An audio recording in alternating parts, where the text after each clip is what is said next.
for breakfast. So my elaboration is based on that experience, right? First, one point about Keynes and the ability you can what you can afford, what you can do here, right?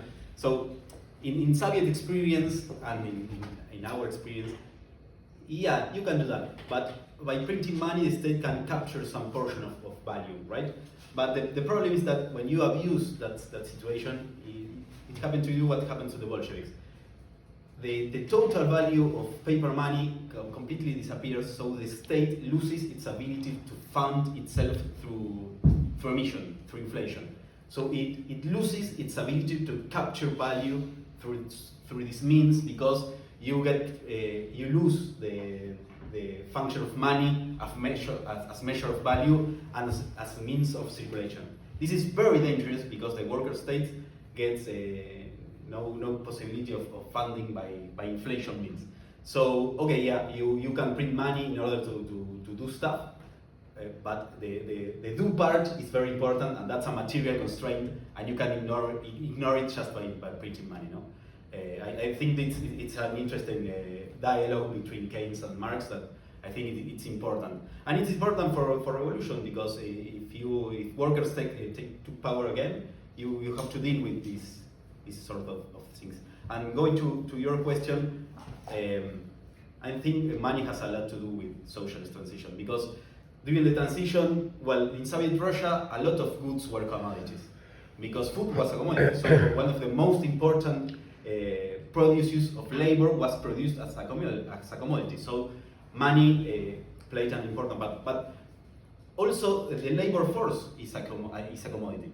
It exchanges for money. So as long as you have a labor force and some commodities in circulating, okay, money will play an important part. And also money will play an important part in transition, because as long as you are in this world of necessity where you have to account for the costs of producing and of planning, and also the natural cost, the ambiental cost, how do you say it? Environmental cost. Okay, you have to be able to measure that. And law of value in that transition, in some way, it must be a form of measure those costs and those social relationships, because you have to replace the law of value as a social relationship organizer, and it's not easy. And the money effectively it has that part to play in the first years of the transition. So I think it's an important matter. If you forget about that and you say, okay, like neoclassical economists say, okay, money doesn't matter, you can print money because it's just a matter of figures, a matter of zeros in a bill. Yeah, if in the process of transition you get rid of money, not because humanity surpasses that constraint, but because you made a bad policy, okay, you will be in danger, because it's very difficult to plan. It's very difficult to